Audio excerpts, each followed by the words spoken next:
Hey, I'm Karen Cruz with Karen and Jeremy in the Morning and the Gifts in the Garden podcast, asking, how do you want to be known? We're going to take a walk with the shepherd to answer that question. In John 10:14, Jesus talks about how he is the good shepherd. He says, I know my sheep and my sheep know me.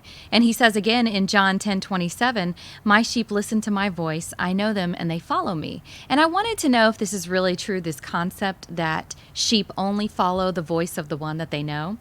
And I found a video of a sheep rancher taking some people on a tour of his property. He took them to this fence, and beyond it were a herd of sheep grazing in the field. And he had them go up one by one and try to call the sheep. They would yell and stomp and whistle and make all kinds of sounds, and not a single one of them would come. And then the shepherd stepped up, and he called the sheep, and they instantly came running. Not a single one of them stayed out in the field. And that sheep farmer talked about how sometimes when a sheep is either abandoned by its mom or the mother dies, he has to hand raise it. And he says, when that sheep grows up, it loves me. It wants to be with me. It's like a big old puppy dog. And it made me think about my cat, Tobias.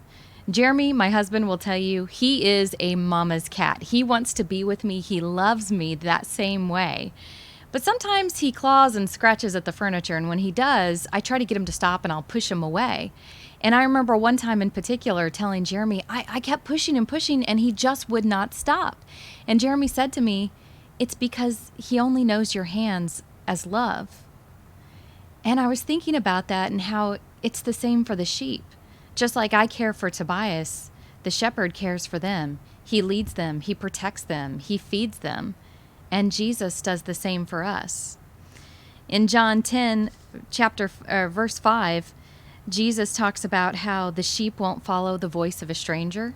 They'll run from him because they don't know him. And that's just because they haven't spent time with him like they have the shepherd. And that's really what Jesus wants from us. He wants to spend time with us, because the more time you spend with Jesus, the more you become like him. There's another verse that says, if you abide in me, I'll abide in you. And the more we become like him, the more we do the things that he does. There's another chapter that talks about sheep. It's Matthew 25, verses 31 through 36. This is when Jesus is talking about how he's going to come back. And when he does, he's going to separate people into two groups. There's the goats and there's the sheep. And he says to the sheep in verse 34, come, take your inheritance, come into the kingdom of heaven. This is all for you. And he says, for I was hungry and you gave me something to eat. I was thirsty and you gave me something to drink. I was a stranger and you invited me in. I needed clothes and you clothed me. I was sick and you looked after me. I was in prison and you came to visit me. And essentially what Jesus is saying is that I knew you as love. And the more we know him as love, the more we become like him, and the more that others, when they see us, will also see the love of Jesus. That's the Gifts in the Garden podcast, and I hope it helps you grow. I'm Karen Cruz. You can like and subscribe to the Gifts in the Garden podcast at kcbi.org or wherever you find your podcasts.